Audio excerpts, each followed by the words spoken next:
ओम नमस्ते जी। आपका स्वागत है आपका अपना चैनल आओ वेद पढ़ें में। इस चैनल पर केवल आचार्य प्रदीप कुमार शास्त्री जी का ऑनलाइन व ऑफलाइन शास्त्रीय कक्षाओं के वैदिक व्याख्यान उपलब्ध होंगे। अपने चैनल पर आने वाले वीडियो की सूचना पाना चाहते हैं तो लाइक और सब्सक्राइब करें तथा घंटी के बटन को दबाएं, जिससे कि वीडियो अपलोड होते ही सबसे पहले सूचना पा सकें।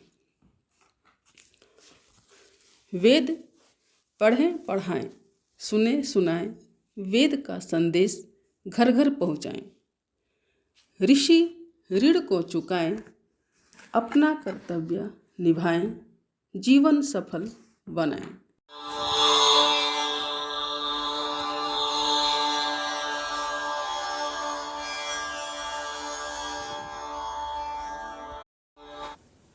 चलिए आरंभ करते हैं।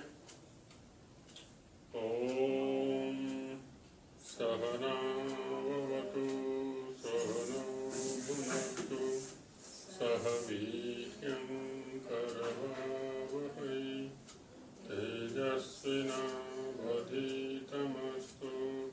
मा विद्विषावहै। ओम शांति शांति शांति।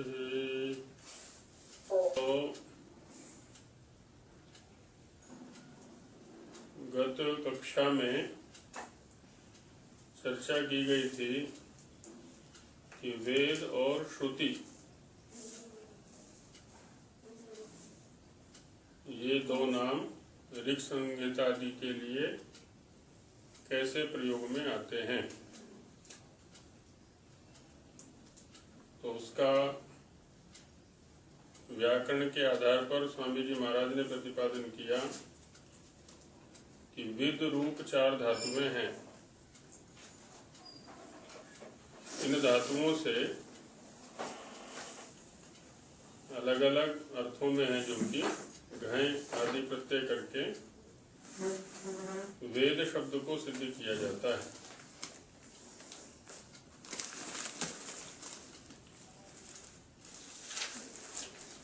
और दूसरा शब्द है श्रुति।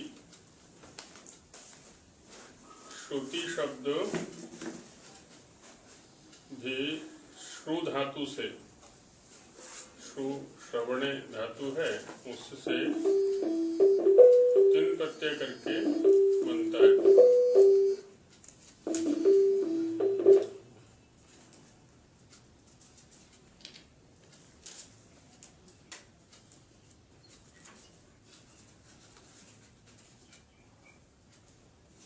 तो श्रूयते अनया इति श्रुति। अब यहाँ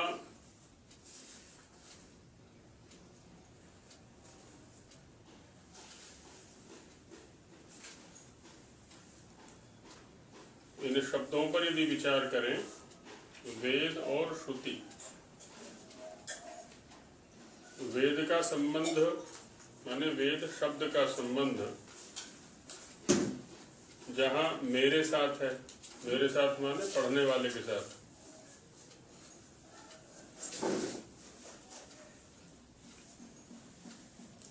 सुशीला जी और महात्मा जी का माइक खुला हुआ है, दोनों अपने माइक बंद कर लें।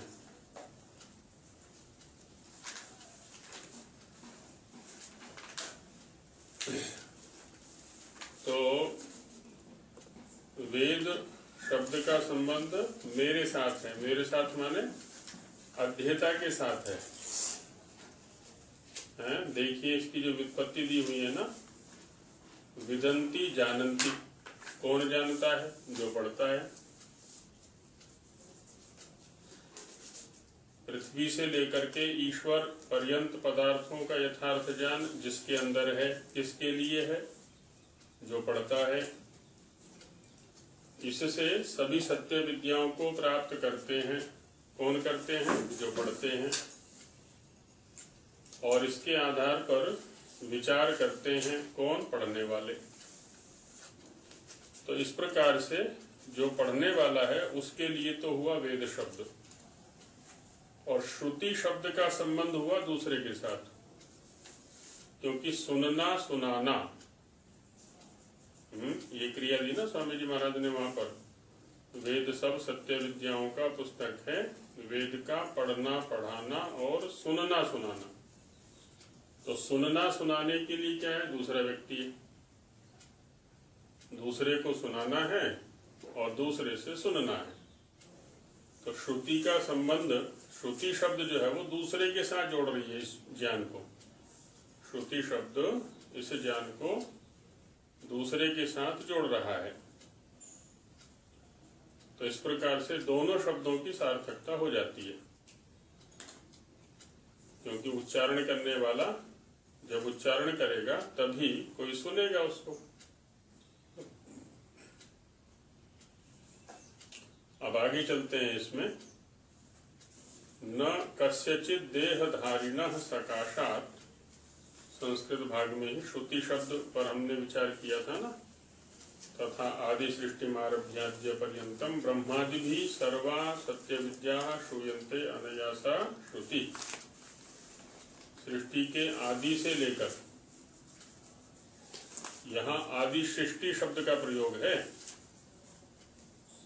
अब आदि सृष्टि तो देखा जाए कोई है ही नहीं, क्योंकि सृष्टि में तो चक्रक व्यवस्था चल रही है, सर्कल। तो इसलिए तात्पर्य रहेगा सृष्टि के आदि से आरंभ करके अद्य पर्यंतम, आज तक ब्रह्मादि जो ऋषि हैं उन सभी ने सर्वा सत्य विद्या श्रूयन्ते अनया, सभी सत्य विद्याओं को जिसके माध्यम से सुना वो क्या हुआ? श्रुति।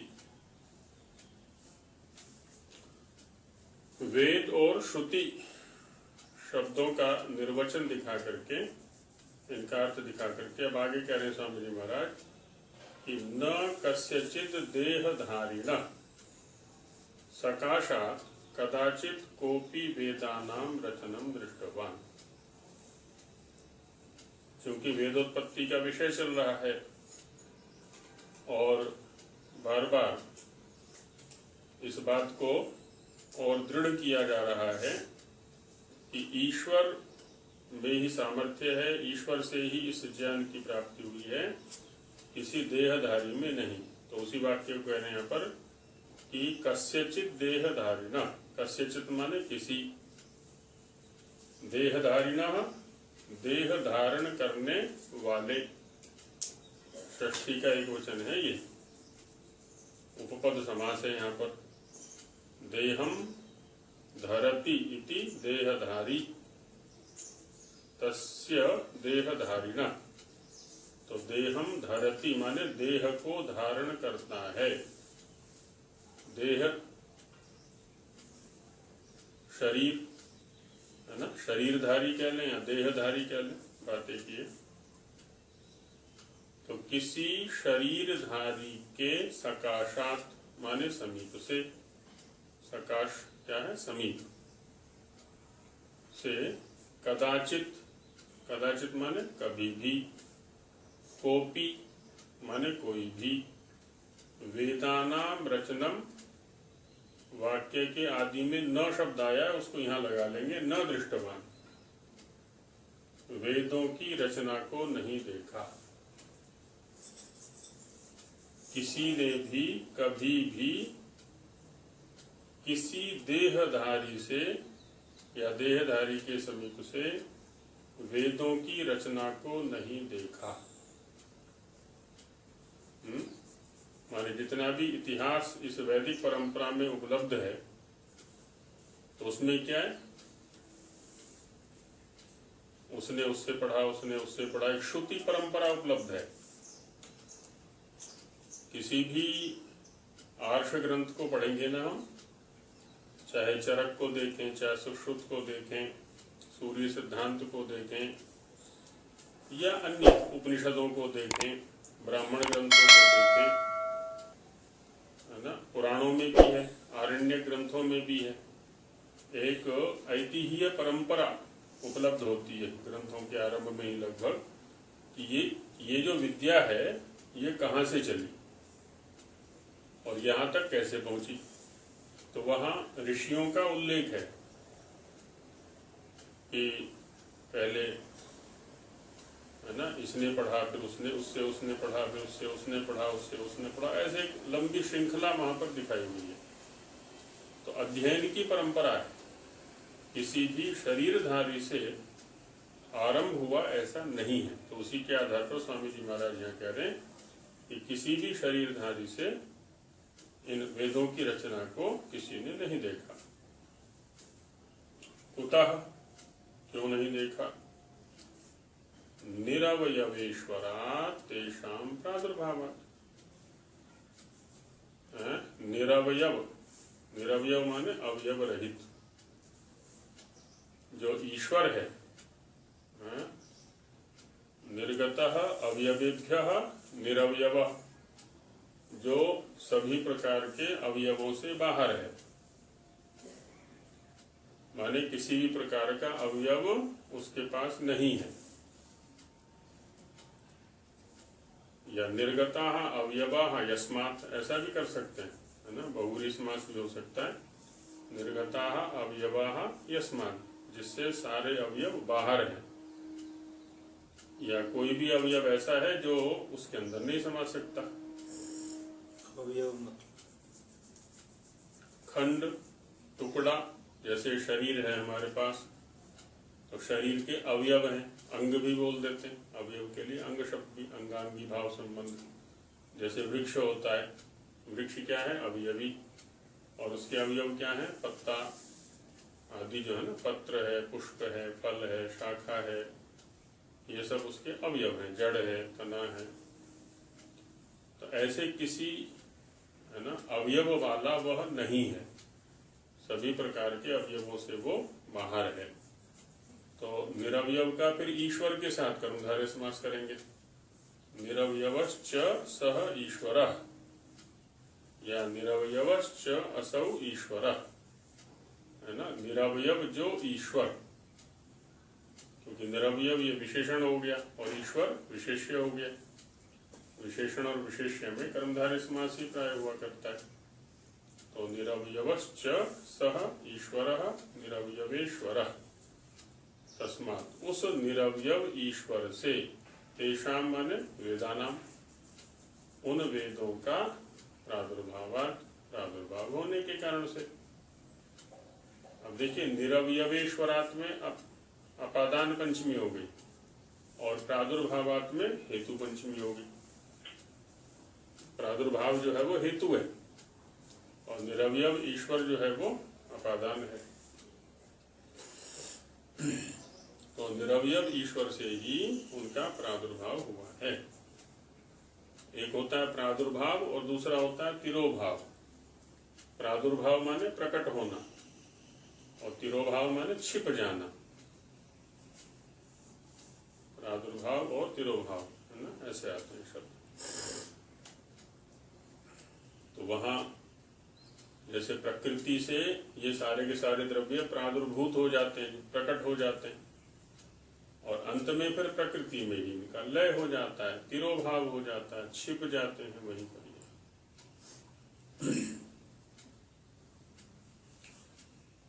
अग्नि वायुवादित्यांगिरसस्तु निमित्तीभूता वेद प्रकाशार्थम ईश्वरेण कृता इति विज्ञेयम्।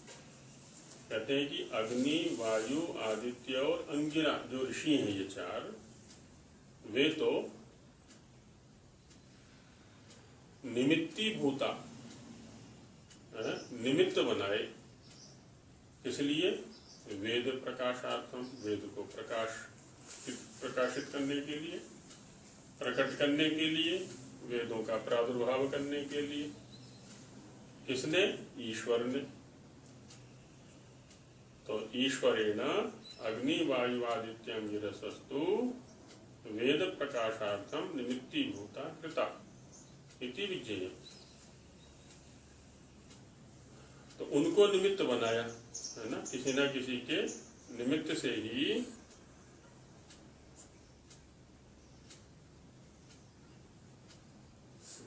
उनके ईश्वर ने किसी न किसी निमित्त बना करके, तो यहाँ क्या है, अग्नि वायु आदि को निमित्त बनाया, तो उनके माध्यम से इनका प्रकाश किया, इनको प्रकाशित किया, प्रकट किया।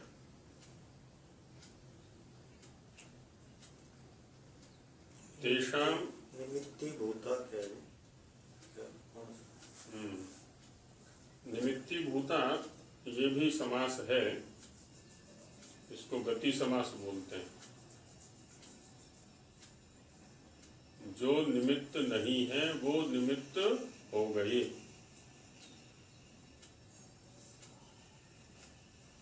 तो उसको कहेंगे निमित्ती भूता। अनिमित्तम निमित्तम भूतः, निमित्ती भूता, बहुवचन में निमित्ती भूता, है ना। जो निमित्त नहीं है वो निमित्त हो गए, ईश्वर ने उनको निमित्त बनाया वेदों को प्रकट करने के लिए।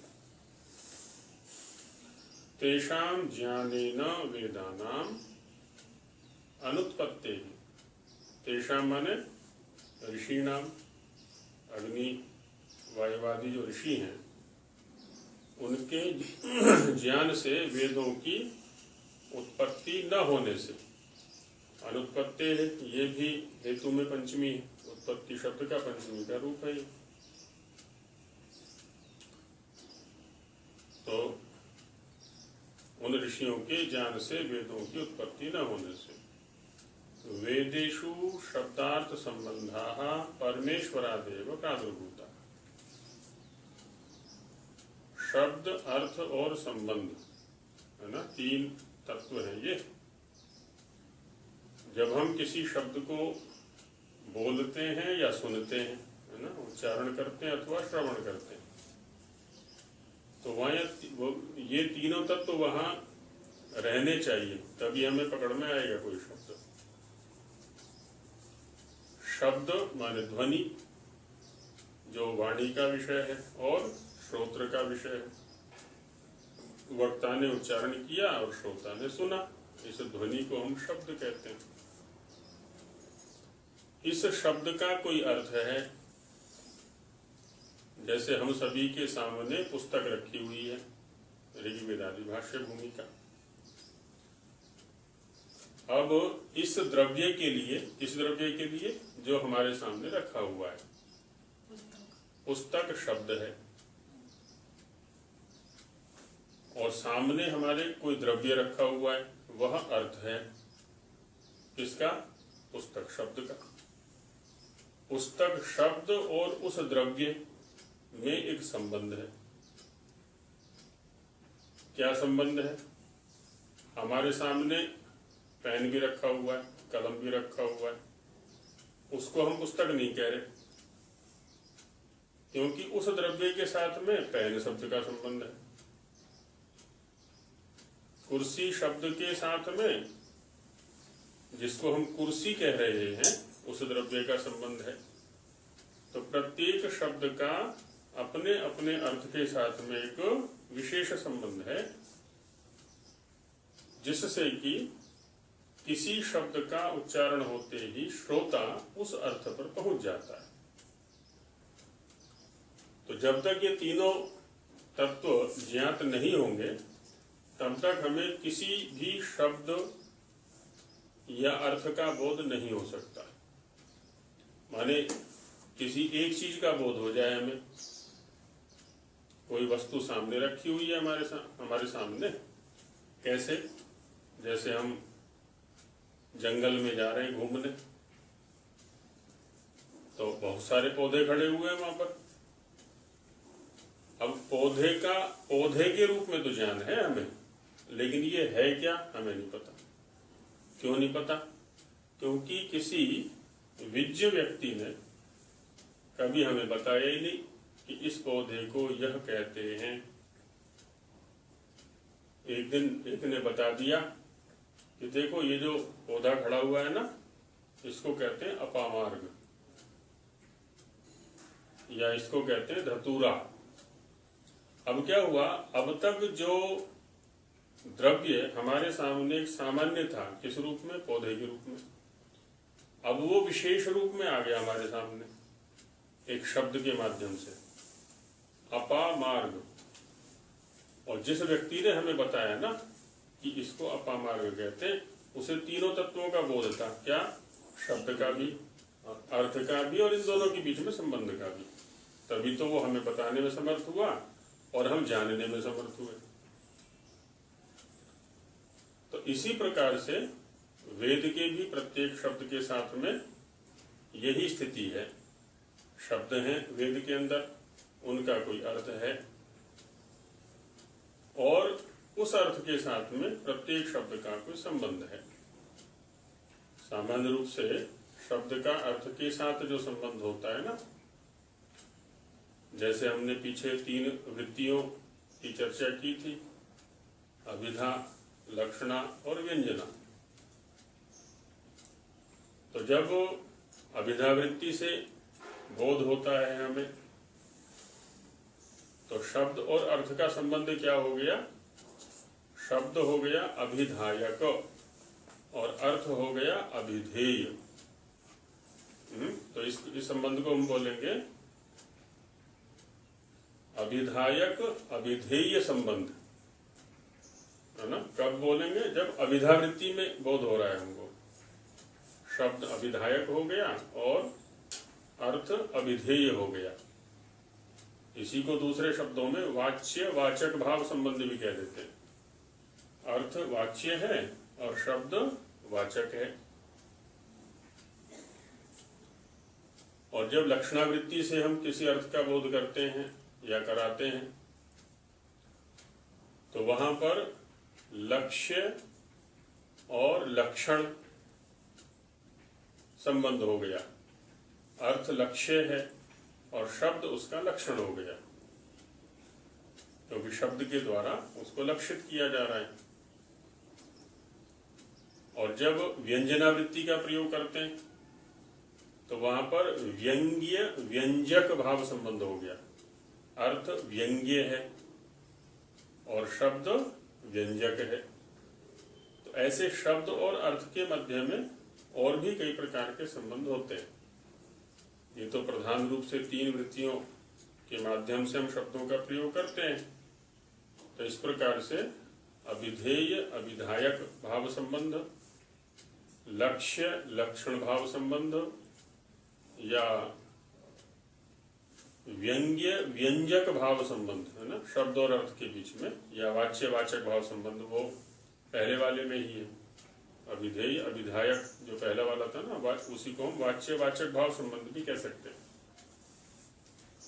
शब्दों के विषय में यदि और गहराई से उतरेंगे थोड़ा, और उसके लिए परिश्रम करना होगा, तप करना होगा, त्याग करना होगा, तब ये सब चीजें सामने प्रकट होती रहती हैं धीरे धीरे। तो स्वामी जी यहां पर कह रहे हैं कि वेदेषु शब्दार्थ संबंधा। अब जैसे उस पौधे के विषय में हमें नहीं पता था, हमें किसी ने बता दिया आकर के कि अपामार्ग शब्द है। अच्छा, यदि केवल अपामार्ग शब्द को हमने सुना और अर्थ को नहीं देखा कभी, ना ही हमें किसी ने दिखाया, देखो इसको अपामार्ग कहते हैं, ऐसे नहीं, केवल कहा किसी ने कि अपामार्ग एक औषधि होती है, इतना हमारे सामने अब कहा। अभी क्या है ना, हमारे सामने केवल शब्द है, तो क्या इतने मात्र से हम किसी अर्थ पर पहुंच सकते हैं?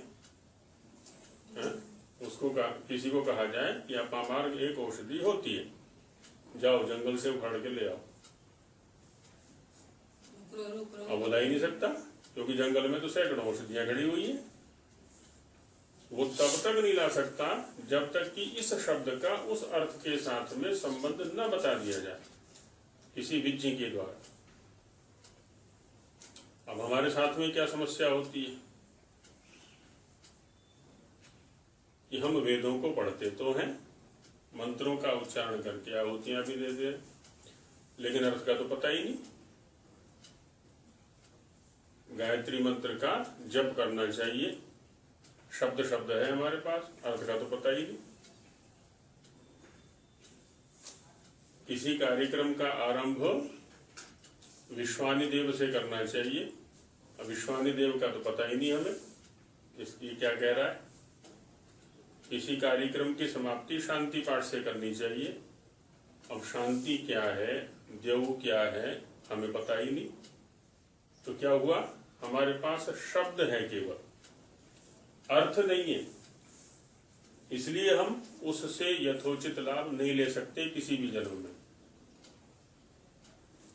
शब्द की सुरक्षा तो हम कर रहे हैं एक परंपरा के माध्यम से, लेकिन अर्थ तक न पहुंचने के कारण हम उससे यथोचित लाभ कभी भी नहीं ले सकते। यज्ञ कर रहे हैं हम, है ना, मंत्रों का उच्चारण भी कर रहे हैं, घी भी बहुत शुद्ध ले लिया हमने, गाय का घी मिल गया, देसी गाय का, सामग्री भी बहुत अच्छी मिल गई हमें, समय पर यज्ञ कर रहे हैं, मंत्रों के अर्थ का पता नहीं है। ये व्यवहार ठीक वैसा ही है जैसे अतिथि की सेवा करनी चाहिए। अब किस अतिथि की कैसे और कब सेवा करनी चाहिए ये पता ही नहीं हमें। तो यज्ञ करना चाहिए, इसलिए क्या होता है ना, कभी भी यज्ञ करने बैठ जाते हैं। ये तो पवित्र कर्म है, और पवित्र कर्म तो कभी भी कर दिया जाए, उसमें क्या है, क्योंकि मंत्रों के अर्थ से नहीं जुड़े हुए अभी हम, उसमें किसी देवता की चर्चा है मंत्र के अंदर, किसी काल की चर्चा है, किसी भाव की चर्चा है, कोई प्रार्थना है, आदि आदि बहुत सारी चीजें हैं वहां पर, कोई स्तुति है। तो जब तक हम उसके अर्थ तक, उसके भाव तक नहीं जुड़ेंगे, तब तक उससे यथार्थ लाभ होने वाला नहीं है। इतना तो ऐसा नहीं कि यज्ञ करने से कुछ भी लाभ नहीं मिलने वाला, हमको मिलेगा। जो उसमें हमने पदार्थ डाले हैं, अग्नि के द्वारा उन पदार्थों की परिणति कुछ की जाएगी, परिणति की गई है, तो उस परिणति का लाभ हमें मिल जाएगा। जो उसमें सुगंधित पदार्थ डाले, पौष्टिक पदार्थ डाले, रोगनाशक पदार्थ डाले, तो उतने में लाभ मिलेगा हमको। लेकिन जो दूसरा हमें वाचिक या आध्यात्मिक लाभ मिलना चाहिए था, वो नहीं मिलेगा, क्योंकि शब्दार्थ संबंध के साथ हम जुड़े हुए नहीं हैं। तो वही कह रहे हैं यहाँ पर कि वेदेषु शब्दार्थ संबंधा परमेश्वरादेव प्रादुर्भूता। वेदों में जो शब्द, अर्थ और संबंध हैं वो परमेश्वर से ही प्रादुर्भूत हैं। अग्नि शब्द है, अग्नि शब्द का अर्थ क्या है, और उस अर्थ के साथ में जो अग्नि शब्द का संबंध है, वो सब कोई बताने वाला चाहिए हमें, बिना बताए नहीं आया करता। हमें कोई ना कोई उसका संयोजन करने वाला चाहिए, समायोजन करने वाला चाहिए कोई ना कोई। समय के ऊपर तो कुछ विद्वान तो ये कहते हैं कि यज्ञ तो 24 घंटे चलता है कई जगह। मैं वही कह रहा हूँ ना, कुछ चीजें क्या होती है ना, बड़ा जब शास्त्रीय स्वरूप से हट जाती हैं तो वो एक स्थूल रूप ले लिया करती हैं व्यावहारिक स्तर पर आकर के, तो उनका जो वो गांधीर्य है वो एक और हो जाता है, वो एक सामाजिक रूप ही ले लेता है। जो उतने रूप में हानि नहीं है।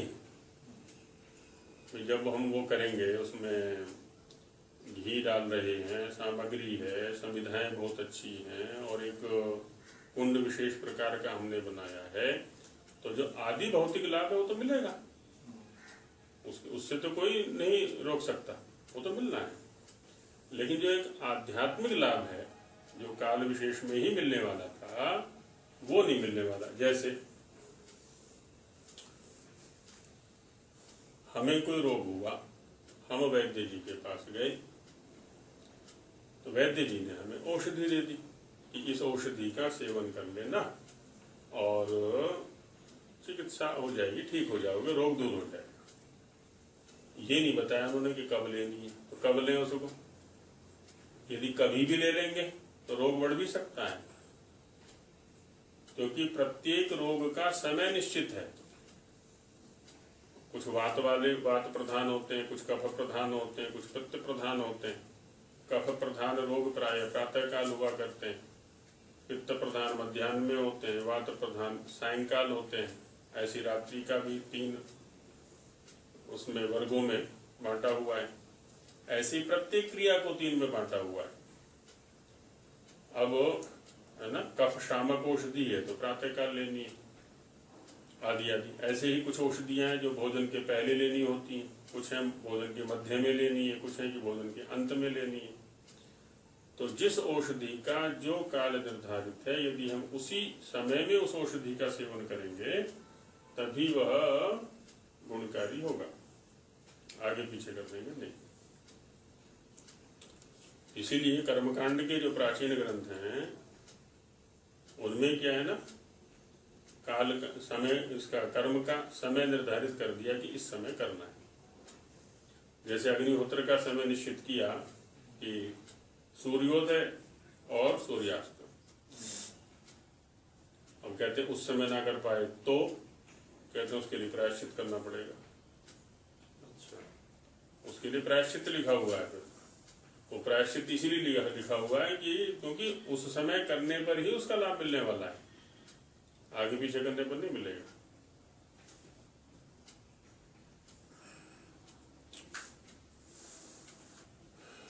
तो शब्दार्थ संबंध ऐसे क्या है ना, प्रत्येक शब्द का कोई अर्थ होता है और अर्थ के साथ में उस शब्द का कोई संबंध होता है, वो हमें देखना होता है। मतलब सूर्यास्त का से पहले अग्नि प्रज्वलित हो जाए ऐसा। हाँ, क्योंकि अग्नि सामने होना चाहिए, वहाँ अग्नि स्वरूप है वो सूर्य जो है। प्रातः काल जो है वो सूर्य स्वरूप है वो, और सायंकाल वो अग्नि स्वरूप है। आप ऐसा समझ सकते हैं इस व्यवहार को, एक अतिथि आपके घर पर आया, आप भोजन बना रहे हैं, उसको भूख लग रही है और वो उठ के चला गया। तब आप भोजन थाली में बहुत बढ़िया लाए बना करके और लीजिए खाइए। किसको खिला रहे हैं आप? अतिथि तो जा चुका, जो समय था वो तो जा चुका, अब किसको खिला रहे हैं?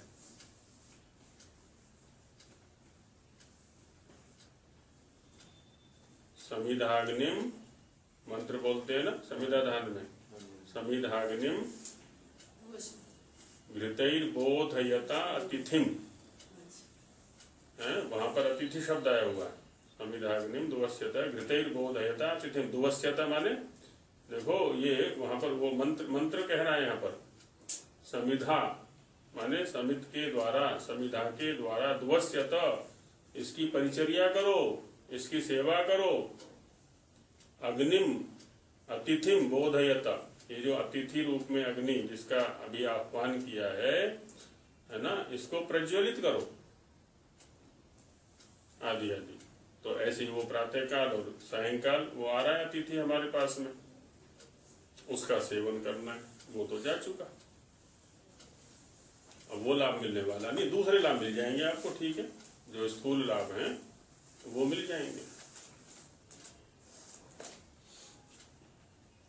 सूर्योपासना भी कुछ, हालांकि हम उनको जड़ व्यवस्थाएं कहेंगे। जैसे बिहार में एक छठ पूजा चलती है, अभी आने वाली है ना, वो दिवाली के बाद आती है, 6 दिन बाद षष्ठी को होगी, सीधी सी बात है। तो वहाँ क्या है ना, डूबते हुए सूर्य को अर्घ्य दिया जाता है उसमें। तो जब वो डूब रहा होता है, बस उसी समय भगदड़ मचती है महिलाओं की, बस वो क्षण निकल गया तो फिर निकल गया, अब पूजा नहीं स्वीकार होनी। हालांकि हम इसको दूसरी दृष्टि से देख सकते हैं कि भाई वो तो पाखंड है, तो ये है, तो वो है, आदि आदि, वो एक अलग पक्ष हो गया। लेकिन आग्रह वो है कि वो सूर्य, वो जो बिंदु है उसी पर होना चाहिए, तभी उसको अर्घ्य दिया जाए। ऐसे प्रातःकाल उदीयमान सूर्य के प्रति है, क्योंकि उस समय की जो किरणें हैं। जी जी।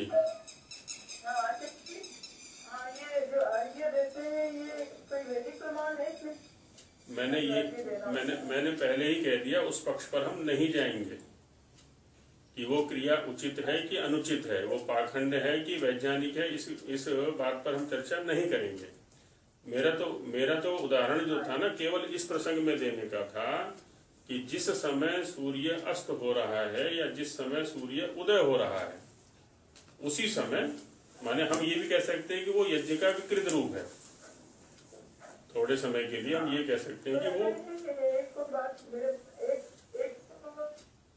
बात मेरे मन में आ रही है, जैसे जो दान संस्कार कई बार मतलब अपवाद रूप से रात को किया जाता है, दान संस्कार शरीर का, तो वो हमारे कई वेदों में ऐसा कुछ है लिखा हुआ कि यहाँ कर सकते हैं सब, जैसे वो भी यज्ञ का ही रूप है। हाँ, अंत्येष्टि है। अब उसमें तो क्या है ना, रात और दिन का नहीं लेकर के यदि हम अंत्येष्टि संस्कार स्वामी जी महाराज का पढ़ लें कि जब मृत्यु हो चुकी है, अब क्या होगा कि शरीर में विकार आना आरंभ हो जाएगा। अब जितनी देर भी उस शव को हम घर में रखेंगे, उतना ही वो विकृतियों का कारण बढ़ता चला जाएगा। इसलिए उसका यथाशीघ्र दहन कर देना चाहिए। अब उसमें ना उसमें अंत्येष्टि में ऐसा कुछ नहीं है। अंत्येष्टि में तो यथाशीघ्र, वहां तो ये रहेगा यथाशीघ्र, क्योंकि उसका सूर्य के साथ में कोई संबंध नहीं है ना।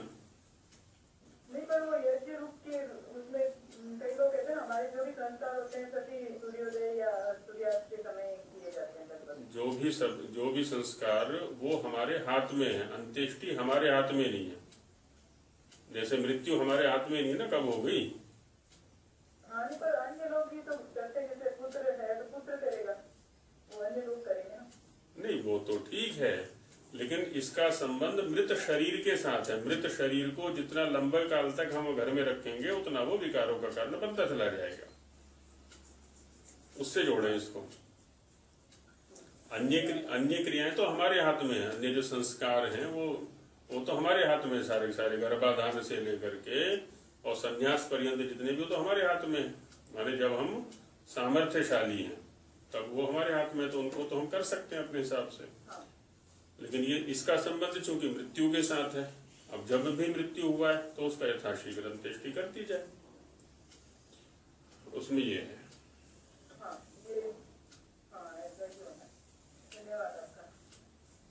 तो है ना, तो हम अब किसी भी ग्रंथ को पढ़ते हैं तो वहां हमारा आग्रह है उसके अर्थ से जुड़ने का होना चाहिए। किसी प्रवचन को सुनते हैं, किसी ग्रंथ का स्वाध्याय करते हैं, वेद का स्वाध्याय करते हैं, भले ही एक वाक्य पढ़ें, अधिक पढ़ने के प्रति आग्रही न बने, लेकिन उसको बुद्धिगत, और केवल बुद्धिगत नहीं अभी तो चरित्रगत करते हुए चलें, व्यवहारगत करते हुए चले, व्यवहार में उतारते हुए चले, तो वो एक वाक्य जो पढ़ा हुआ है वो सार्थक है। और यदि केवल ऐसे ही बाँच दिया, उसका कोई विशेष लाभ मिलने वाला नहीं है।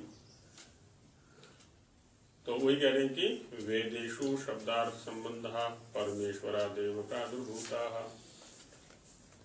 वेदों के अंदर जो शब्द हैं, उन शब्दों के कुछ अर्थ हैं और उनमें परस्पर संबंध है। तो संबंध लगाने वाला, शब्द देने वाला भी परमेश्वर, और उसको अर्थ से जोड़ने वाला भी परमेश्वर है। अर्थ और संबंध है ना, और शब्द तीनों को, तो वे उसी से प्रादुर्भाव हुआ। क्यों? तस्य पूर्ण विद्यावत्वात्, क्योंकि उसकी जो विद्या है वो पूर्ण है, वो पूर्ण विद्या वाला है, पूर्ण विद्या वाला है। उसकी विद्या हमारे सदृश नहीं है। हमारी तो क्या होती है, पढ़ा भूल गए। जैसे कल के विषय पर ही चर्चा करना चाहें तो लगभग सारे मौन हो जाएंगे, एक आध को छोड़ करके, क्योंकि कल क्या पढ़ा था हमें तो ध्यान ही नहीं। कल की कथा कल गई, आज की कथा आज है। आज की कथा में भी आधा घंटे पहले क्या चर्चा हुई थी कि श्रुति शब्द का संबंध किसके साथ है और वेद शब्द का संबंध किसके साथ है। यदि कुछ बात आई तो थी, पर अभी पूरी ध्यान से नहीं है। तो ईश्वर के प्रसंग में ऐसा कुछ नहीं है। वहां तो जो है, जैसा है, वो स्थिर है और सदा रहने वाला है, वो पूर्ण विद्या वाला है। हम भी हो सकते हैं, ईश्वर तो हम नहीं बन सकते, लेकिन यदि अपनी स्थिति को एकाग्र अवस्था में ले आए, क्योंकि जैनों में परंपरा है अभी भी, शतावधानी है या 50 अवधानी है, आदि आदि करके अवधानी वहां पर है कि 50 व्यक्ति एक साथ बैठे हुए हैं और 50 व्यक्तियों ने क्रम से प्रश्न किए उस व्यक्ति से। 50 प्रश्न उसके हो गए। अब क्या करेगा वो? सबके प्रश्न सुन लिए, उसी क्रम से सबका समाधान कर देगा। और उससे पूछा जाए कि 40वें क्रम में कौन सा प्रश्न किया था, तो वो बता देगा कि 40वें स्थान पर ये प्रश्न था। ऐसे शतावधानी होते हैं जो 100 प्रश्नों के एक साथ उत्तर दे दिया करते हैं। तो वहां क्या है? केवल एकाग्रता का अभ्यास किया गया, बस चित्त वही है, चित्त को विक्षिप्त नहीं होने दिया, इधर उधर नहीं जाने देते। तो वो अभ्यास यदि हम करें तो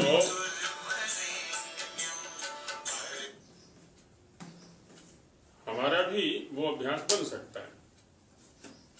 तो तस्य पूर्ण विद्यावत्वात्।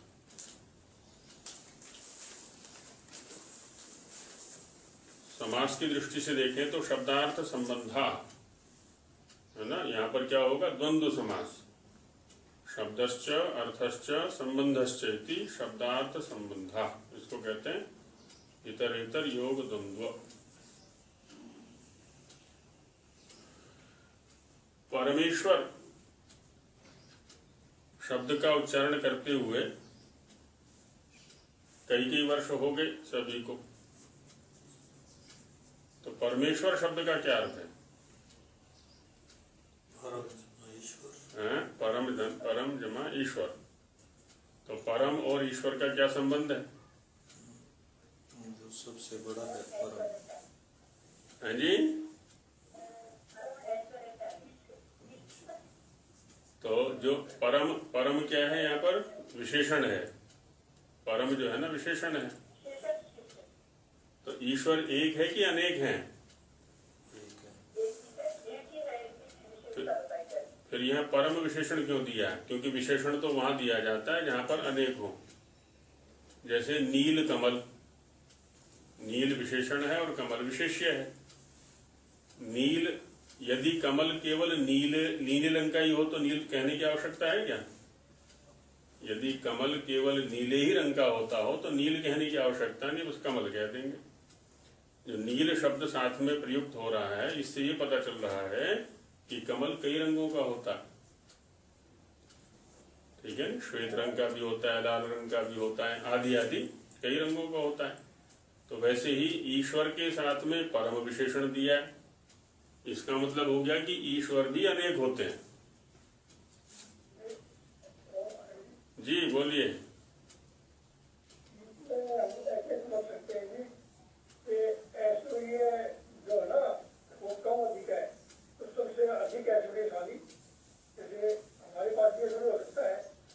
इस व्याख्या ने अनेक ईश्वर सिद्ध कर दिए। आपकी व्याख्या ने माने जिसके पास ऐश्वर्य है वो ईश्वर। जिसके पास, सीधी सी व्याख्या दी करें तो जिसके पास ऐश्वर्य है या अच्छा ऐश्वर्य है वो ईश्वर। तो हम सभी ईश्वर हैं अपने अपने ऐश्वर्य को लेकर के। व्याकरण की दृष्टि से इसमें कोई दोष नहीं है। जैसे आत्मा, परमात्मा, तो आत्माएं अनेक हैं और लेकिन परमात्मा एक है। तो हम ये कह सकते हैं कि परमेश्वर एक है, ईश्वर एक है नहीं, परमेश्वर एक है। लेकिन ईश्वर तो अनेक हो सकते हैं, है ना। जिसके पास भी ऐश्वर्य है वो ईश्वर हो गया, सीधी सी बात है। पर ये ध्यान रखना है हमें ईश्वर शब्द का प्रयोग करते हुए कि ईश्वर शब्द का हम किस प्रसंग में प्रयोग कर रहे हैं। यदि परमेश्वर के लिए ईश्वर शब्द का प्रयोग करें तो वो तो एक ही है, और यदि ऐश्वर्यशाली के रूप में ईश्वर शब्द का प्रयोग कर रहे हैं तो सारे हैं, फिर तो यौगिक वृत्ति से कई ईश्वर हो गए। इसलिए परम पिता, वहां भी परम विशेषण, पिता तो बहुत सारे हैं लेकिन परम पिता एक ही है। बात समझ में आ रही है ना? परम पिता, पिता, ऐसे ही परमेश्वर, ईश्वर।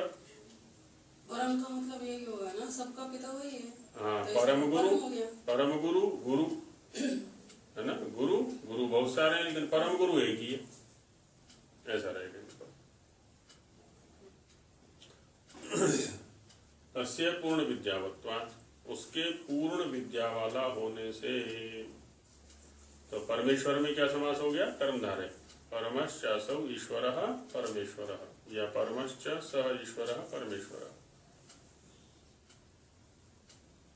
और पूर्ण विद्यावत्वात् में पूर्णा विद्या, पूर्ण विद्या, कर्मधारय हो गया पूर्ण और विद्या का, क्योंकि हमारी जो विद्या है वो अपूर्ण है ना, हमारे सापेक्ष प्रयोग है ये पूर्ण विद्या। तो हमारी जो विद्या है, हम कितना भी प्रयत्न कर लें, क्योंकि सामर्थ्य ही थोड़ा है हमारे पास में, तो हमारी जो विद्या है वो अपूर्ण विद्या है, और ईश्वर की जो विद्या है, परमेश्वर की जो विद्या है वो पूर्ण विद्या है। तो पूर्णा विद्या या पूर्णा चासो विद्या, पूर्ण विद्या।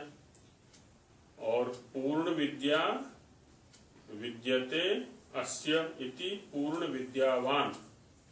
जैसे यहाँ बोलेंगे ना विद्यावान या विद्वान बोलते हैं, तो वो पूर्ण विद्वान हो गया है ना, बाकी सब अपूर्ण विद्वान हो गए अपनी अपनी विद्याओं में। तो उसके पूर्ण विद्या वाला होने से। अतः किम सिद्धम, अतः माने इससे, किम माने क्या, सिद्धम माने सिद्ध हुआ। ये जो चर्चा हमने अभी की, तो इससे क्या सिद्ध हुआ? ये सिद्ध हुआ कि अग्नि, वायु, रवि, अंगिरो मनुष्य देहधारी जीवद्वारेण परमेश्वरेण श्रुति वेदः प्रकाशीकृत इति बोध्यम। अग्नि, वायु, रवि है ना, आदित्य का नाम प्रयोग करके यहाँ पर रवि का प्रयोग कर दिया है, और अंगिरा, इनमें हम द्वंद्व कर देंगे पहले। अग्निश्च वायुश्च रविश्च अंगिराश्च इति अग्नि वायु रव्यंगिरा अंगिरस। क्योंकि अंगिरस जो शब्द है ना सकारांत है, जैसे चंद्रमस, चंद्रमा, चंद्रमसौ, चंद्रमस, ऐसे रूप चलेंगे। अंगिरा, अंगिरसौ, अंगिरस। तो अग्नि वायु रव्य अंगिरस। अब मनुष्य के साथ में इसका कर्मधारय समास कर देंगे द्वंद्व का। अग्नि वायु रव्यंगिरसश्च ते मनुष्याः। अंगी, अग्नि वायु रव्यंगिरस अंगिरो मनुष्याः, हर्षी लग गया बीच में। अच्छा, देहधारी शब्द को हमने पहले समझा था। देहम धरतीति देहधारी, देह को धारण करने वाला। तो मनुष्य के साथ में देहधारी का कर्मधारय हो जाएगा। अग्नि वायु रव्यंगिरो मनुष्याश्च ते देहधारिणः, बहुवचन में देहधारी, देहधारिणौ, देहधारिणः, धनी धनिनौ धनिनः के समान रूप चलेंगे। तो अभी बन गया हमारा अग्नि मनुष्य देहधारिणः। फिर जीव के साथ में कर्मधारय करेंगे, देहधारिणश्च ते जीवाः। और फिर द्वार के साथ में षष्ठी, जीवानाम द्वारम, जीव द्वारम तेन।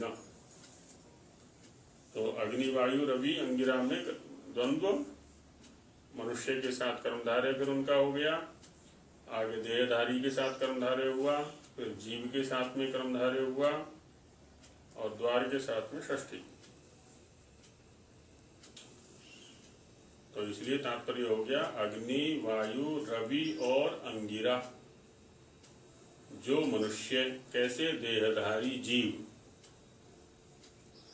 उनके द्वारा है ना, उनके द्वार से, उनके माध्यम से, इस उपाय से परमेश्वरेण। अब देखिए दो तृतीया है यहाँ पर, दोनों तृतीयाओं का अलग अलग अर्थ है। द्वारेण में जो तृतीया है वो कर्ण में है, और परमेश्वरेण में जो तृतीया है वो कर्ता में तृतीया, कर्तृकर्णयोः तृतीया, है ना। द्वार कर्ण है, साधन है, और परमेश्वर कर्ता है, तो वहां कर्ता में तृतीया है और यहाँ कर्ण में तृतीया है।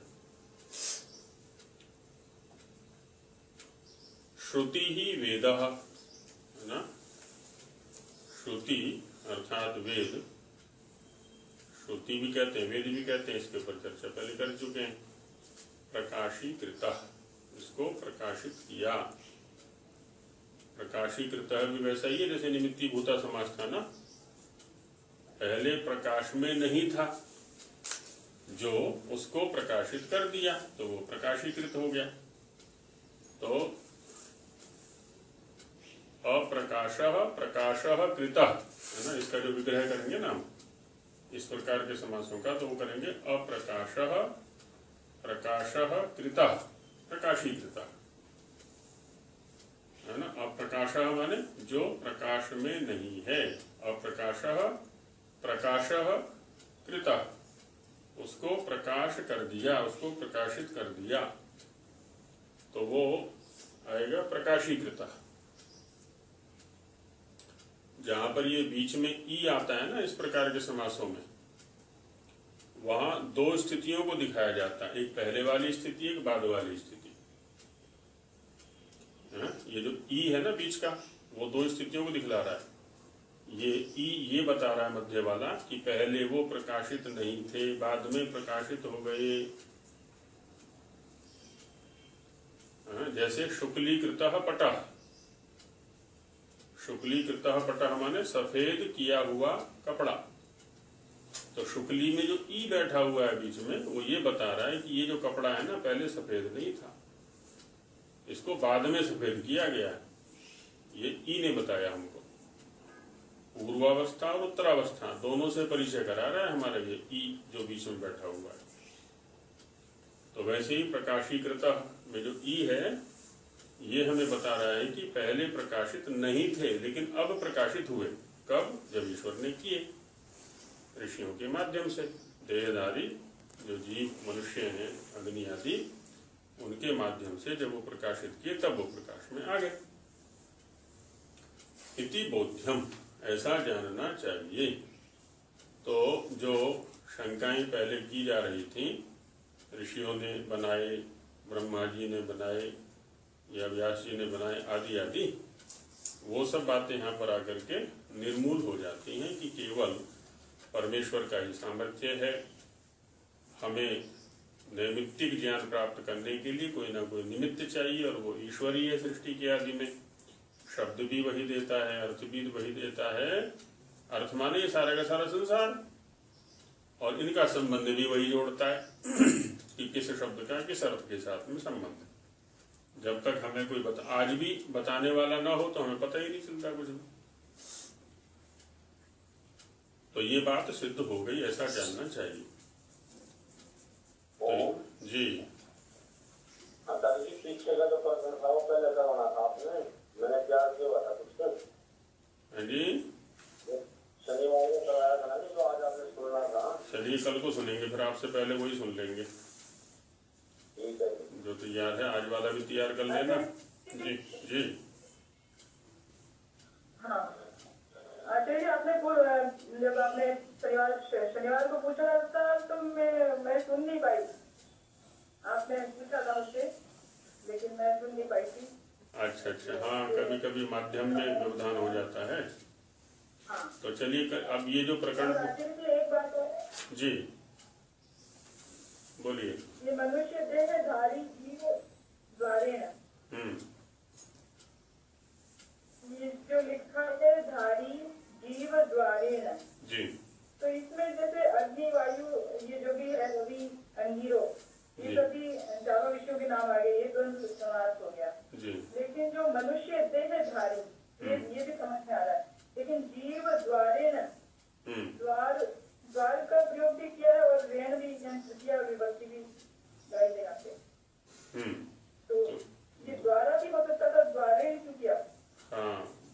परसों भी चर्चा चली थी हमारी। ये जो द्वार शब्द है ना वो दो प्रकार का है। एक है अकारांत, उसके जो रूप चलेंगे वो फलम या पुष्पम के समान चलेंगे, द्वारम द्वारे द्वाराणी। तो उसका तृतीया एक वचन में बनेगा द्वारेण, ठीक है। और जिसकी आपने चर्चा की कि द्वारा शब्द का प्रयोग भी कर सकते थे यहाँ पर, तो वहां पर इसी अर्थ वाला दूसरा शब्द है रेफांत, द्वार हलंत। जैसे वाच शब्द का तृतीय एक वचन बनता है वाचा, वैसे ही उस द्वार शब्द का जो रेफांत है, जो हलंत है, उसका बनेगा द्वारा। तो दोनों ही शब्दों का प्रयोग कर सकते हैं यहाँ पर हम। जीव द्वारा ऐसा भी कह सकते हैं और जीव द्वारेण ऐसा भी कह सकते हैं। तो ये अकारांत का प्रयोग हुआ है यहाँ पर, नपुंसकलिंग है जी। द्वारम द्वारे द्वाराणी, फलम फले फलानी के समान रूप चलेंगे इसके। तृतीय एक वचन हो गया। नहीं, यहाँ अदंत है, ये अदंत है। पुष्पेण फलेन द्वारेण, और दूसरा द्वार शब्द रेफांत है, उसके रूप चलेंगे द्वाह द्वारौ द्वारः, द्वारम द्वारौ द्वारः, द्वारा द्वारभ्याम द्वारभी, ऐसे रूप चलेंगे उसके, जो हलंत है। और ये अकारांत है, इसका द्वारेण ऐसा बनेगा। चलिए अब हाँ, नपुंसकलिंग है। द्वारम द्वारे द्वाराणी, फलम फले फलानी। हाँ जी, हाँ सुबंध, दोनों ही सुबंध हैं, बस वो रेफांत है और ये अजंत है। इतना सुबंध तो दोनों ही हैं, सुबंध दोनों ही हैं, एक हलंत है और एक अजंत है, इतना अंतर है। हाँ, सुगण के समान, ठीक बात। ओम सहना भवतु सहनौ भुनक्तु सह वीर्यं करवावहै तेजस्विना वधीतमस्तु मा विद्विषावहै।